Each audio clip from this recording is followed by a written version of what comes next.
ইরানে নতুন সর্বোচ্চ নেতা আয়াতুল্লাহ মোজতবা খামেনির দায়িত্ব নেয়ার পর হামলার গতি বাড়িয়েছে তেহরান। ব্যবহার করছে আগের চেয়ে বিধ্বংসী ক্ষেপণাস্ত্র।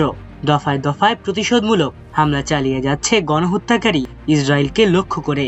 এরই মধ্যে যুদ্ধ থেকে পালানোর রাস্তা খুঁজতে শুরু করেছে তেল আবিব। ইরানের সঙ্গে অনন্তকাল যুদ্ধ চায় না তেল আবিব। গতকাল মঙ্গলবার জেরুজালেমে সাংবাদিকদের ইসরায়েলি পররাষ্ট্রমন্ত্রী গিডিয়ন সার কথা বলেন। গিডিয়ন সার বলেন, ইসরায়েল ইরানের সঙ্গে কোনো অনন্তকালব্যাপী যুদ্ধ করতে চাইছে না। এই সংঘাত কখন শেষ করা হবে সে বিষয়ে তারা যুক্তরাষ্ট্রের সঙ্গে সমন্বয় করবে। যখন আমরা মনে করব এটি যুদ্ধ বন্ধ করার সঠিক সময়, তখন আমরা আমাদের আমেরিকান বন্ধুদের সঙ্গে এ বিষয়ে পরামর্শ করব।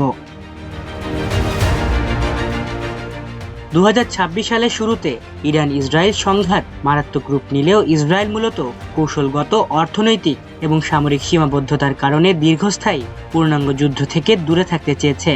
ইরানের বিশাল ব্যালিস্টিক ক্ষেপণাস্ত্র ভান্ডার সরাসরি হামলা হলে মধ্যপ্রাচ্যে মার্কিন ঘাঁটি ও সরবরাহ চেইনে হুমকির ঝুঁকি এবং দীর্ঘ যুদ্ধের সক্ষমতার ঘাটতি এর মূল কারণ বলে মনে করছেন বিশ্লেষকরা।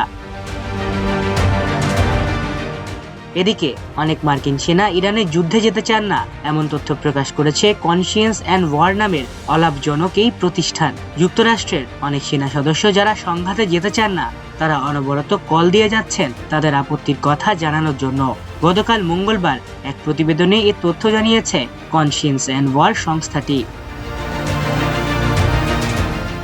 সংস্থাটির নির্বাহী পরিচালক সামাজিক যোগাযোগ মাধ্যম এক্সে একটি পোস্টে বলেছেন, ইরান যুদ্ধের প্রতি তীব্র বিরোধিতা রয়েছে এবং মার্কিন সেনাদের এই সংহতিকে 2003 সালে ইরাক আক্রমণের সময়কার বিরোধিতার সঙ্গে তুলনা করা হচ্ছে।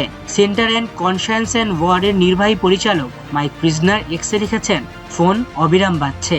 জনসম্মুখে যা জানানো হয়েছে তার চেয়ে অনেক বেশি ইউনিটকে মোতায়েনের জন্য সক্রিয় করা হয়েছে।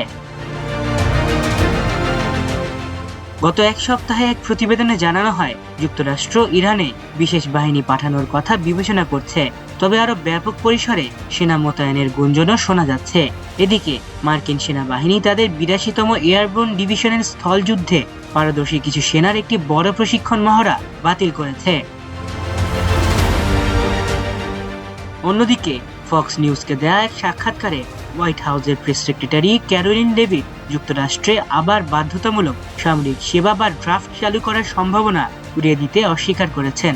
যুক্তরাষ্ট্রের সর্বশেষ 1972 সালের ডিসেম্বরে ভিয়েতনাম যুদ্ধের শেষ দিকে পুরুষদের বাধ্যতামূলকভাবে সেনাবাহিনীতে নিয়োগ করা হয়েছিল। মাল্টিমিডিয়া ডেস্ক, আমার দেশ।